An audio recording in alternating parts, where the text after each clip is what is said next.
يا ابن الحسن يا ابن We have with us the Honorable Maulana Zahir Abbas Rizvi Sahab.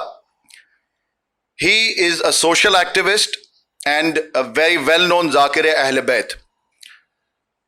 To his credit, he has been privileged to have been invited as a guest speaker in Columbia University, Washington and Indiana University, and also the University of Louisville, Kentucky. We are actually privileged and proud to have him with us.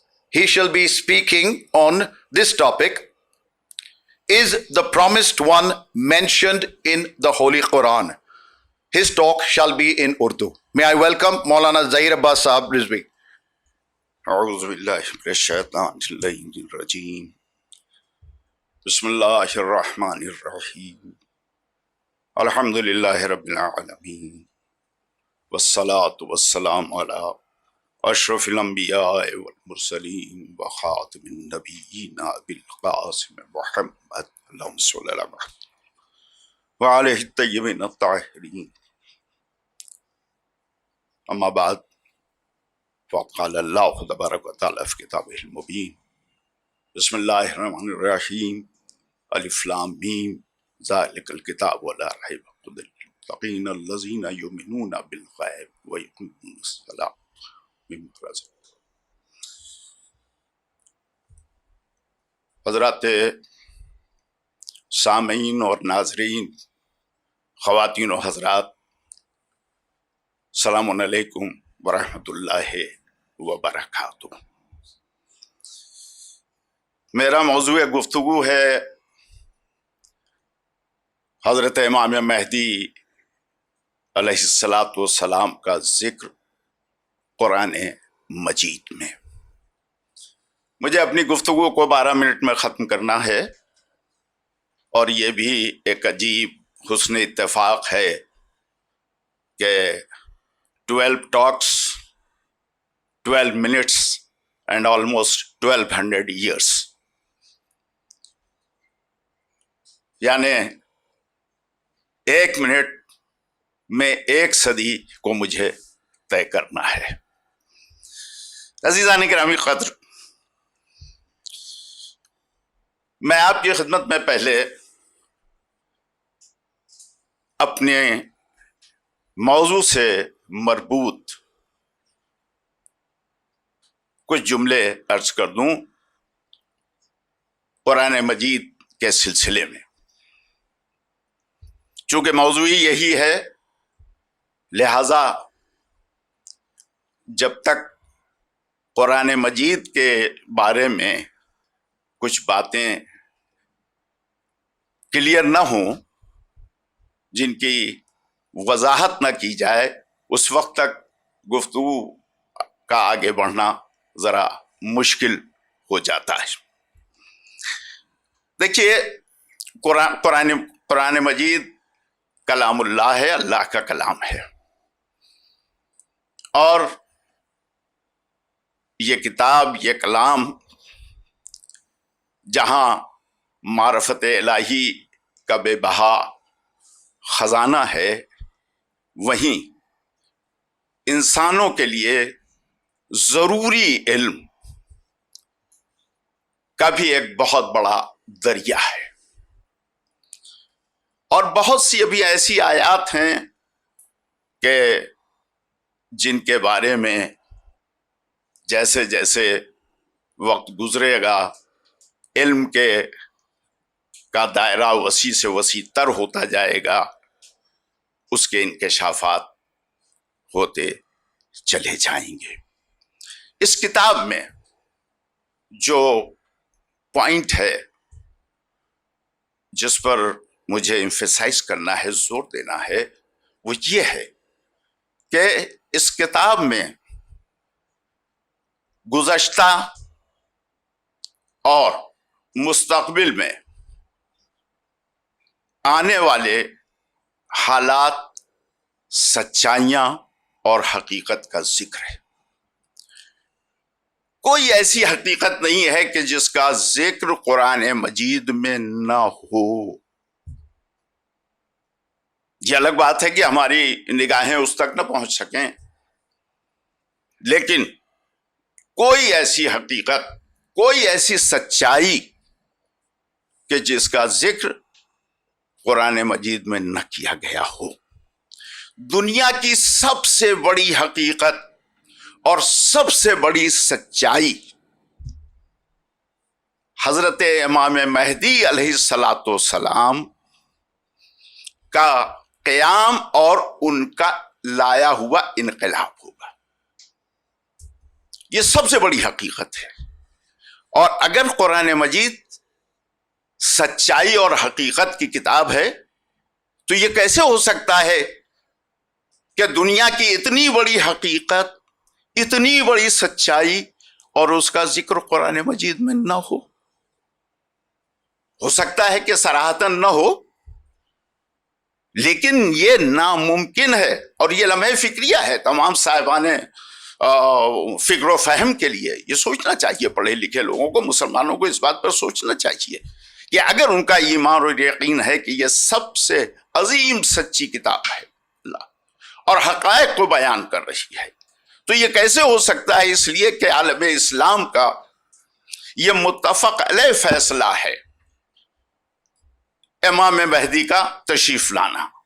تھوڑی سی بحث ہے، اس تفصیل میں نہیں جانا چاہتا ہوں، اس وقت میرا موضوع بھی نہیں ہے کہ اس پر میں گفتگو کر سکوں، لیکن متفق تو ہیں امام مہدی کے تشریف لانے پر۔ تو اتنی بڑی سچائی اور اتنی بڑی حقیقت کا ذکر قرآن مجید میں نہ ہو، یہ تو بڑے تعجب کی بات ہے۔ ہو سکتا ہے کہ ہم نے تلاش کرنے کی کوشش نہ کی ہو۔ آپ کو تعجب نہ ہونا چاہیے، اور جو حضرات مطالعہ فرماتے رہتے ہیں، جنہیں قرآن مجید سے شغف ہے، جنہیں قرآن مجید سے محبت ہے، کلام الہی سے انسیت ہے، انہیں یہ تعجب نہ ہونا چاہیے کہ 300 سے زیادہ آیات ہیں کہ جن کے اندر امام علیہ الصلاۃ والسلام کے سلسلے میں ذکر کیا گیا ہے۔ اب یہ الگ بات ہے کہ چونکہ صرف آیت پڑھ لینے سے اور ترجمہ پڑھ لینے سے بات نہیں سمجھ میں آتی ہے جلدی کہ یہ کس لیے کہا گیا ہے، لہذا اس کے لیے ضروری ہے کہ ایسوں کو اپروچ کرنا چاہیے، ایسوں کے دروازے پر جانا چاہیے کہ جن کے لیے راسخون فی العلم کہا گیا ہے۔ ان سے یہ پتہ چلے گا 114 سورے قرآن مجید کے، اور اس میں 66 سوروں میں جناب وقت نہیں ہے ورنہ میں پوری تفصیل آپ کے سامنے پیش کر دیتا کہ 66 سوروں میں ذکر کیا گیا ہے، صراحتاً نہیں ہے، لیکن اگر آپ اس کی تفسیر میں جائیے کہ بھئی وجہ کیا ہے اس آیت کے آنے کی، یہ کس کے بارے میں ذکر کیا جا رہا ہے، تو آپ کو پتہ چلے گا کہ یہ ذکر جو ہے وہ امام آخر کے لیے، یعنی امام زمانہ علیہ الصلاۃ والسلام کے لیے کیا جا رہا ہے۔ اور فرمایا آپ نے، اب اگر یہ بات میری واضح ہو گئی ہو آپ کو، تو آگے مجھے تھوڑی سی گفتگو کرنے میں آسانی ہو جائے گی۔ میں ابھی جس آیت کی تلاوت ہوئی ہے،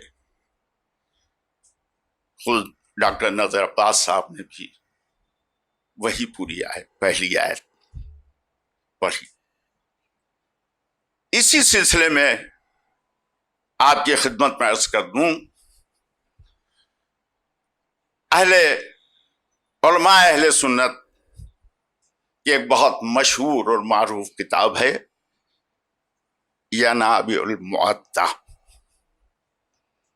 اس میں انہوں نے اس آیت کے ذیل میں یہ لکھا،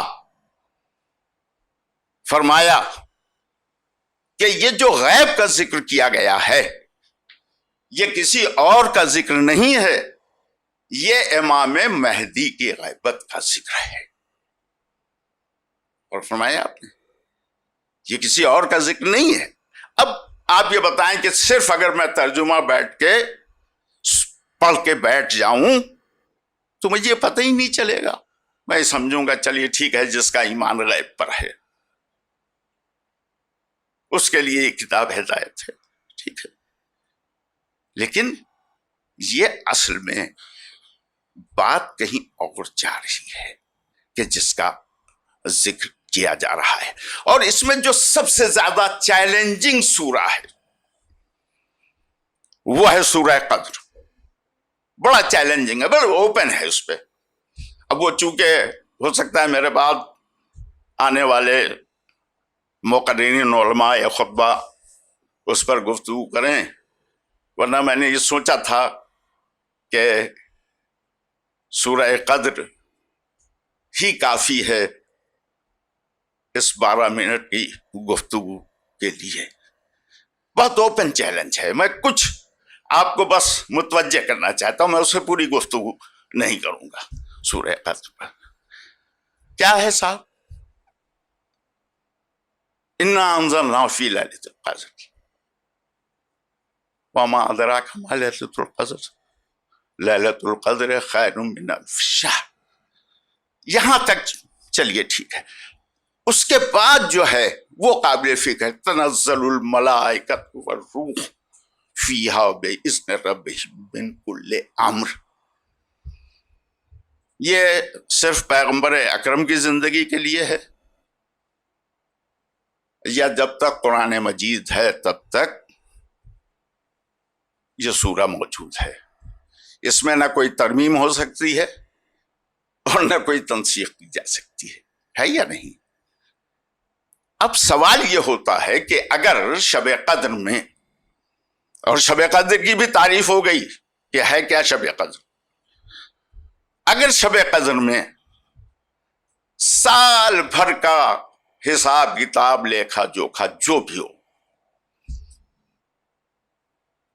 فرشتے آسمان سے اللہ کی بارگاہ سے لے کے آتے ہیں، تو کہاں آتے ہیں بھائی؟ کس کے پاس آتے ہیں؟ کون ہے جس کے پاس آتے ہیں؟ کوئی تو ہونا چاہیے نا، یا زمین پر آ کے چھوڑ کے چلے جاتے ہیں؟ صاحب امر کے پاس آتے ہیں۔ تو جب یہ آتے ہیں تو کوئی ہے جس کے پاس جاتے ہیں؟ عالم اسلام کو اس شخصیت کی تلاش کرنا چاہیے، قرآن پڑھنے والوں کو اس شخصیت کی تلاش کرنا چاہیے کہ کون اس منزل پر ہے کہ جس کے پاس شب قدر میں ملائکہ احکام الہی کو لے کر حاضر ہوتے ہوں، آتے ہوں۔ کوئی ہے نہیں، کوئی بادشاہ دنیا کا، کوئی حکمران دنیا کا، کوئی نہیں، وہ اولی الامر کے پاس آتے ہیں۔ تو کون ہے اولی الامر؟ وہی ہے جو پردے غیب میں ہے۔ تو بہت ہی واضح طور پر اس پر کافی گفتگو ہو سکتی ہے، میں یہیں پر اپنی بات کو روک رہا ہوں تاکہ اور آگے عرض کر سکوں۔ اس کے علاوہ بہت واضح آیات ہیں قرآن مجید کے اندر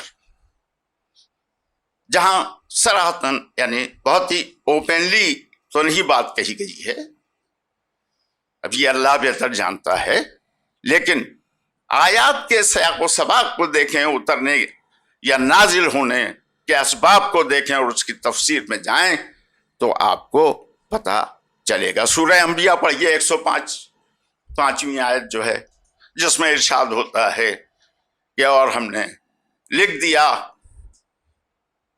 زبور میں، تورات میں کیا لکھ دیا؟